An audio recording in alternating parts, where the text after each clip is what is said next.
Greetings and welcome back to the Global Business Channel. I'm Jonathan, your host, and today we're diving into one of the most important and sometimes misunderstood areas of financial compliance: politically exposed persons, or PEPs. Recommendation 12 of the Financial Action Task Force sets out the global standards on how financial institutions and designated non-financial businesses and professions, or DNFBPs, should deal with PEPs. Why? Because PEPs by their very nature carry a higher risk of corruption, bribery, and misuse of the financial system. In this video, we'll break down everything you need to know about PEPs, from definitions and categories to screening, monitoring, and ongoing due diligence. By the end, you'll have a clear understanding of how FATF Recommendation 12 applies in practice and why handling PEPs properly is a cornerstone of anti-money laundering and countering the financing of terrorism compliance. So let's get started. Here's what we'll cover in this video on FATF Recommendation 12 on PEPs. Number 1, what is a PEP? Understanding the basic concept. Number 2, examples of PEPs from heads of states to local officials. Number 3, how the FATF defines PEPs, the official global standard. Number 4, categorization of PEPs being foreign, domestic, family or relative, and international organization PEPs. Number 5, tools to screen for PEPs, practical solutions used by compliance teams around the world. Number 6, risk assessments for PEPs, why context and risk profiles matter. Number 7, customer due diligence for PEPs, enhanced due diligence steps. Number 8, register of PEPs, what role it plays in compliance. Number 9, transaction monitoring for PEPs, keeping track of unusual activity. And finally, number 10, ongoing monitoring of PEPs, ensuring continuous oversight throughout the relationship. Stay tuned until the end because I'll share practical insights on implementing FATF Recommendation 12 effectively, no matter where you operate. Let's begin with the basics. What exactly is a politically exposed person, or PEP? A PEP is an individual who holds or has held a prominent public position. Because of their role and influence, PEPs are considered to pose higher risk of potential involvement in bribery, corruption, embezzlement, racketeering, money laundering, or terrorist financing, just to name a few. It's important to note that being a PEP does not automatically mean someone is corrupt or involved in financial crime. Instead, it reflects the higher risk exposure linked to the power and influence that comes with their position. For example, think about individuals who are in positions of authority, especially in government positions, such as people who have access to public funds, policy-making power, or regulatory influence. These individuals can potentially misuse their position to gain personal financial benefit or to assist others improperly. In compliance terms, once someone is identified as a PEP, financial institutions and DNFBPs are required to apply enhanced due diligence measures in most cases. This means stricter checks, closer monitoring, and ongoing reviews throughout the business relationship. So, in short, a PEP is not a label of guilt, but a risk flag that ensures financial institutions pay extra attention to how these individuals interact with the financial system. And finally, always remember, once a PEP, always a PEP. This never goes away because of the connections they have acquired over their careers. Now that we understand what a politically exposed person is, let's look at some practical, real-life examples. PEPs can come from different sectors of public life, and the FATF makes it clear that they can include heads of states or government, such as presidents or prime ministers, senior politicians, for example, ministers, members of parliament, or high-ranking officials in political parties, senior government officials like permanent secretaries, directors general, or other top civil servants, judicial officials such as judges of Supreme Court, Constitutional Court, or other senior-level judiciary members, military officials including senior commanders or chiefs of defense, executives of state-owned enterprises, for instance, CEOs or board members of state-controlled companies. This includes parastatal ones, which is basically half private and half government, although in most cases the government will always have a 51% majority stake. At the very minimum, important political party officials, especially those in leadership roles who can influence decision making. It is also important to highlight that family members and close associates of PEPs can fall under this category as well. Why? Because influence and financial benefits can easily extend beyond the individual to their inner circle. These examples show us why identifying PEPs isn't always straightforward. They come from a wide variety and range of roles across government, the military, state-owned enterprises, and political parties, and their influence often goes well beyond their formal title. Now that we've seen examples of PEPs, let's take a closer look at how the FATF officially defines PEPs. According to the FATF Recommendations Handbook, a PEP is an individual who is or has been entrusted with a prominent public position or function. The key word here is has. This definition goes beyond just the obvious roles like presidents or prime ministers. It includes, how we saw, senior politicians, senior government officials, judicial and military leaders, executives of state-owned enterprises, and senior political party officials. The FATF definition is important because it, number one, sets international standards, ensuring that all countries and financial institutions apply a consistent approach when dealing with PEPs. Number two, it covers both domestic and foreign roles, meaning that a PEP can be someone in your own country or in another country where they hold or held a position of influence. And number three, it extends to family members and close associates because risks of misuse of power or influence often go beyond the individual alone. The FATF makes it clear that being classified as a PEP does not automatically mean someone is involved in corruption, bribery, or a financial crime. Instead, it means they are in a higher risk category, and financial institutions must apply enhanced due diligence to ensure that their funds and transactions are legitimate. In short, the FATF definition gives us a clear, standardized way to identify PEPs and apply the right compliance measures no matter where they are in the world. Now that we know how the FATF defines a PEP, let's talk about the three main categories of PEPs. This is really important for compliance teams because it helps us determine what kind of risk level we might be dealing with. The FATF groups PEPs into three main categories. Number one, domestic PEPs. These are individuals who hold prominent public functions within their own country. Examples include members of parliament, cabinet ministers, senior military officials, head of state-owned enterprises, and judges of higher courts. Foreign PEPs. These are individuals who hold a similar type of prominent public function, but in another country. For instance, a foreign minister from another nation, or the governor of a central bank overseas, who would be considered a foreign PEP. Number three, international organization PEPs.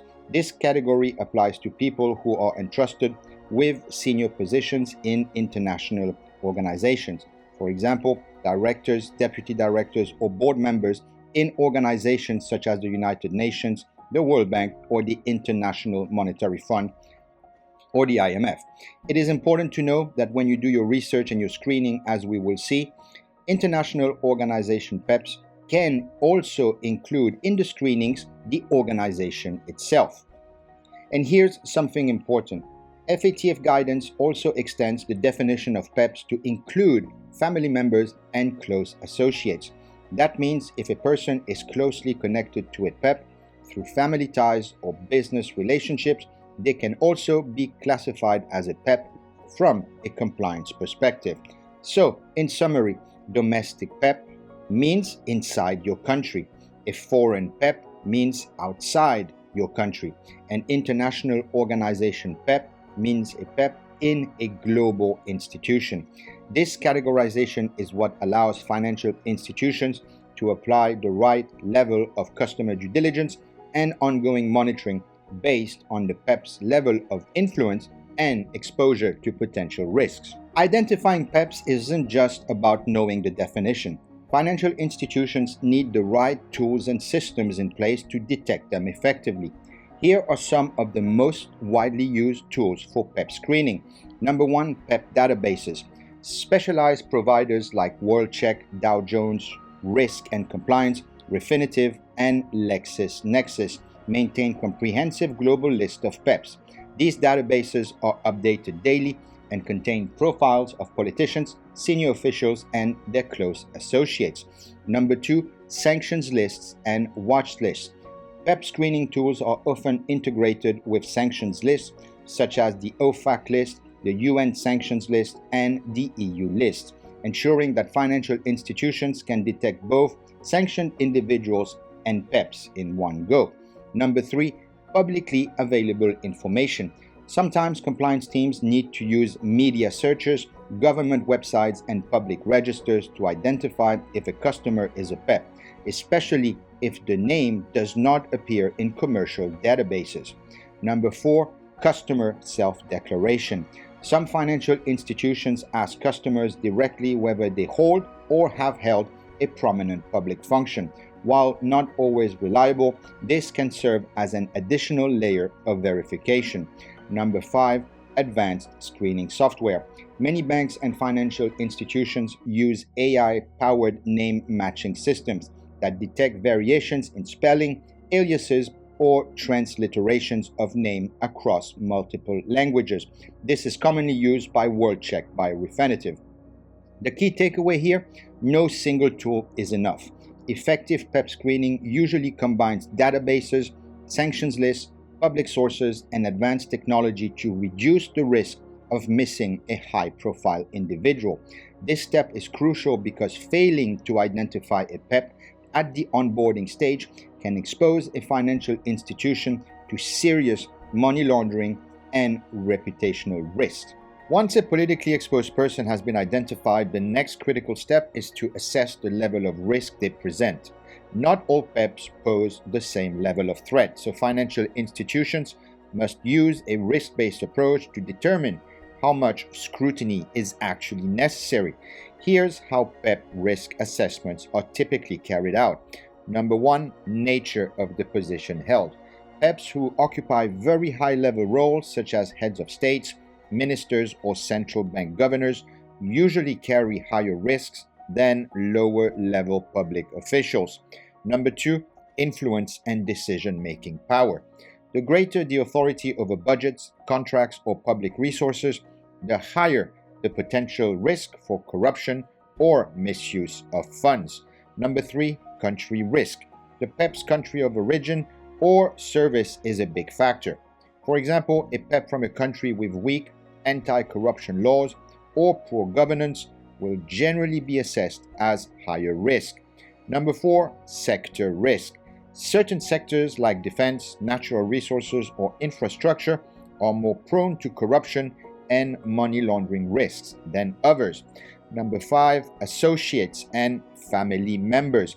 The FATF stresses that close relatives and associates of PEPs must also be assessed, since illicit funds are often moved through trusted family members or business partners. And number six, transaction behavior. Unusual transactions, complex ownership structures, or the use of offshore accounts may signal a higher level of risk. The goal of a PEP risk assessment is to decide what level of due diligence is needed. For low-risk PEPs, standard monitoring may be enough. But then again, this depends on each individual institution and the internal level of risk appetite. But for high-risk PEPs, enhanced due diligence, ongoing monitoring, and tighter transaction controls are required. This ensures that financial institutions balance compliance with practicality, applying resources where the risks are greatest. However, speaking from experience and within the realm of local legislation in Mauritius, in my professional opinion, and as stated in Regulation 12 of the Mauritius Financial Intelligence and Anti-Money Laundering Regulations 2018, Any kinds of PEPs are subject to enhanced due diligence, which naturally would result in either a high or very high risk classification, never low or medium, but this will be discussed in the ensuing sections. Customer due diligence, or CDD, is one of the cornerstones of financial compliance, and when it comes to politically exposed persons, the FATF requires institutions to apply enhanced measures. Here's how it works step by step. Number one, identifying the PEP. The very first step is to determine whether a customer or beneficial owner is a PEP, a family member of a PEP, or a close associate of a PEP. This usually involves using PEP screening tools, government databases, or specialized compliance software. Number two, understanding the nature of the relationship. Financial institutions must establish the purpose and intended nature of the business relationship. Why is the PEP opening this account? What kind of transactions do they intend to carry out?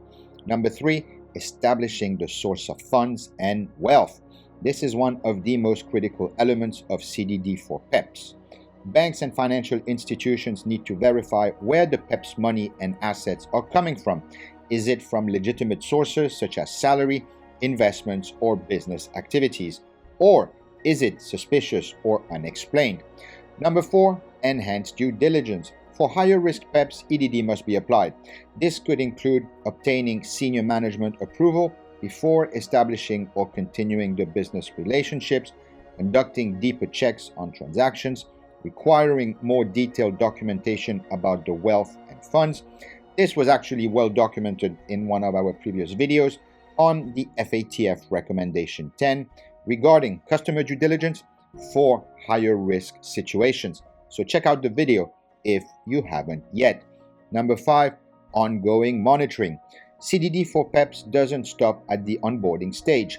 Institutions are required to continuously monitor transactions, checking for unusual activity or red flags. And number six, documenting the process. All steps of CDD must be properly recorded and documented to demonstrate compliance in case of regulatory inspections or audits. Once again, record keeping was covered in our previous video on Recommendation 11, so I advise you and recommend you check it out. So, in simple terms, CDD for PEPs is about ensuring that financial institutions know exactly who they are dealing with, where the money is coming from, and whether the business relationship poses a risk of money laundering, corruption, or terrorist financing, or any other financial crime.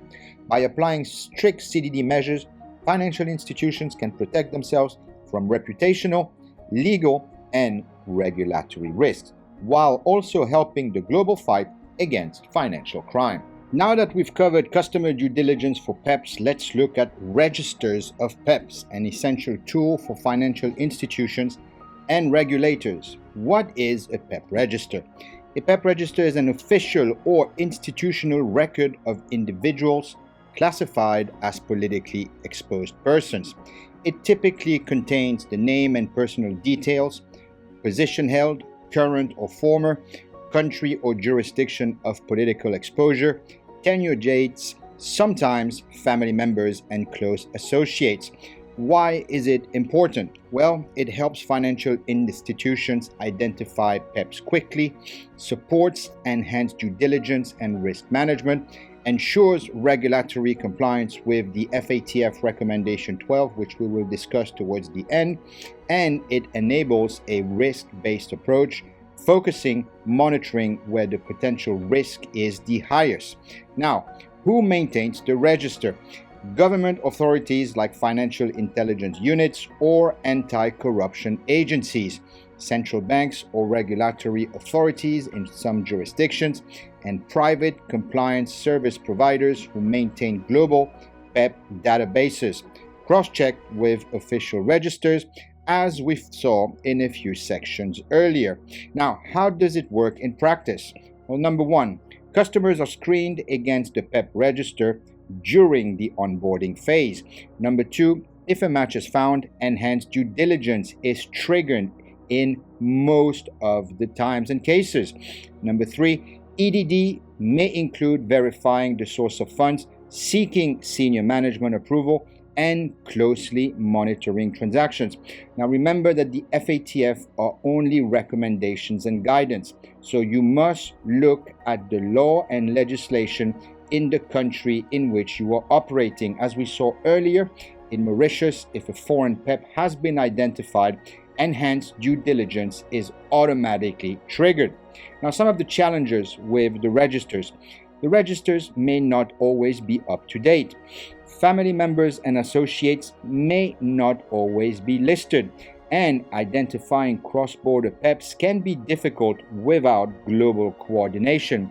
Now, some key takeaways: a PEP register is a starting point, not the sole method of identification. It integrates it into the KYC and CDD processes.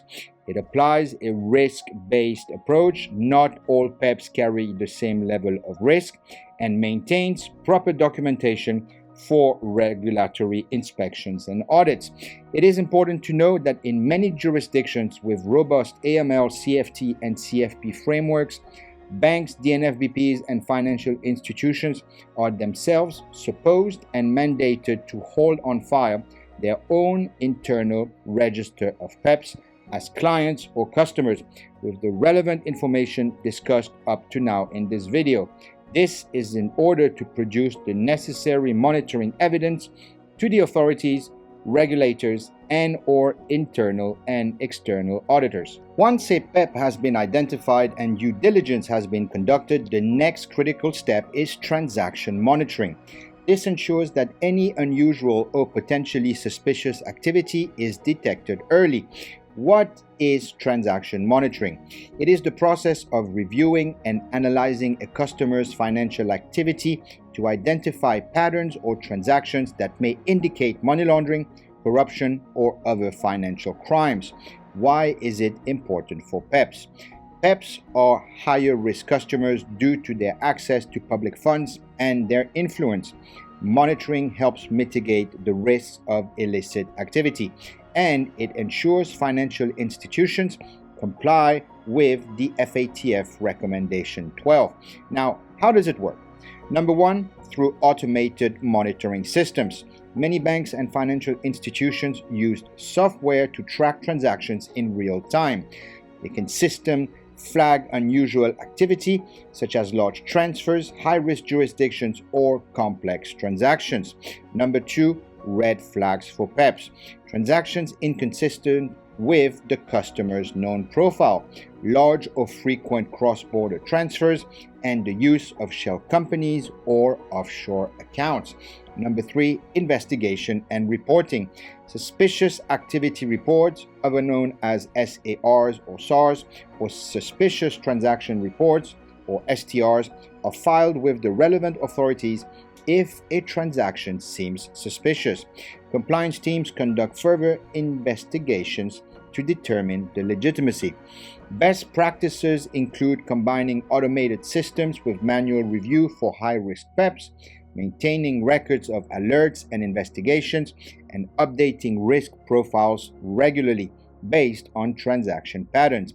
The key takeaway here: transaction monitoring is ongoing, not one time. Focuses on unusual or high-risk activity to protect the institution and meet regulatory requirements. Proper monitoring is essential to prevent money laundering, bribery, corruption, embezzlement, or any other types of financial crimes. Let's now talk about ongoing monitoring, the last but absolutely crucial step in managing politically exposed persons.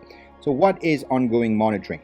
Ongoing monitoring means continuously reviewing a PEP's financial activity, risk profile, and relationship with your institution throughout the entire business relationship, not just at onboarding. Now, why is that critical?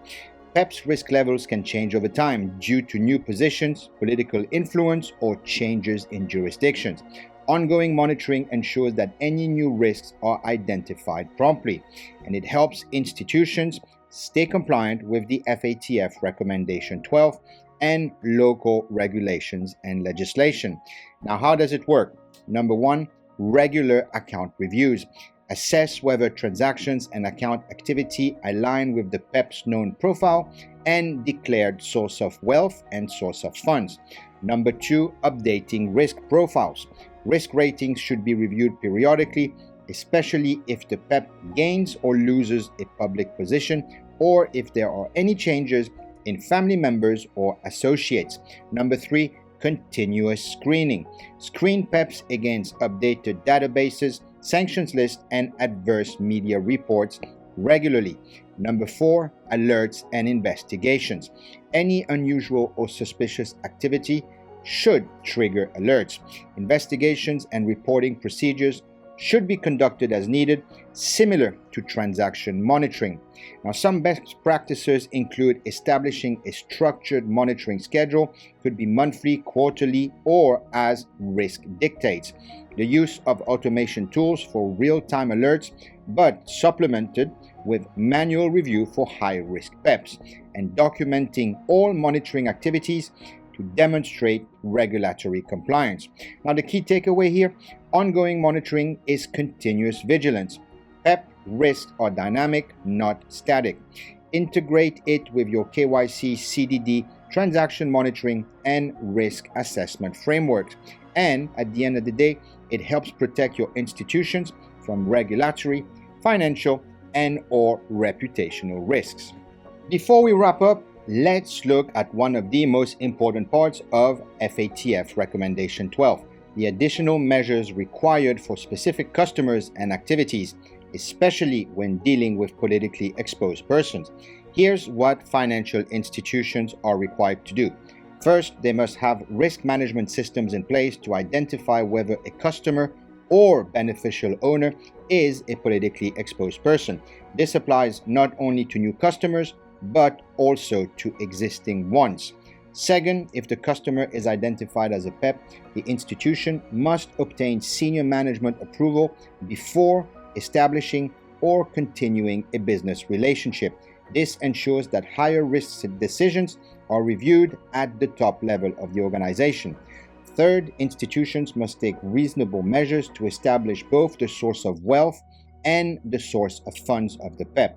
This is critical to ensure the legitimacy of their financial activities.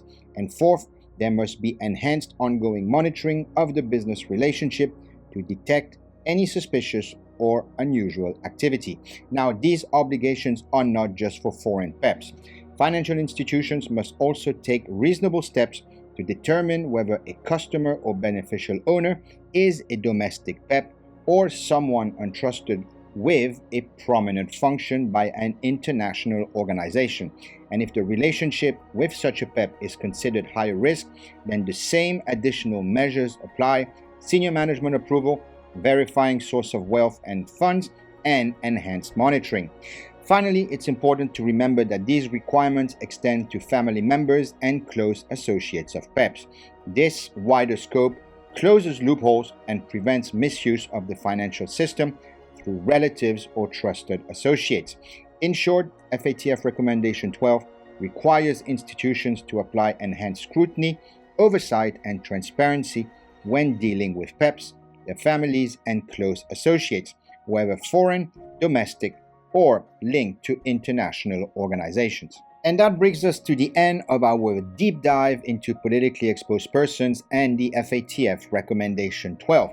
Let's quickly recap. We started by understanding what a PEP is and looked at examples from politicians, government officials, judges, military leaders, and state-owned enterprise executives. We explored how the FATF defines PEPs, including family members and close associates, and the different categories: domestic, foreign, and international organization PEPs. We then covered tools for screening, risk assessments, customer due diligence, and the importance of registers of PEPs. We went through the transaction monitoring and ongoing monitoring, showing how financial institutions continuously manage the risk associated with PEPs. And lastly, we fully covered the actual Recommendation 12 issued by the Financial Action Task Force on PEPs. Now, the key takeaway: being a PEP does not automatically mean someone is involved in corruption or financial crime. It simply means there's a higher risk profile and institutions must apply enhanced due diligence and continuous oversight. By following the FATF Recommendation 12, financial institutions can protect themselves from regulatory, reputational, and financial risks while contributing to the global fight against money laundering, corruption, and financial crimes. Thank you so much for watching. If you found this video helpful, don't forget to like, share, and subscribe to the Global Business Channel for more insights into financial compliance, AML, CFT, and corporate governance. Stay informed, stay compliant, and we'll catch you in the next one. Cheerios.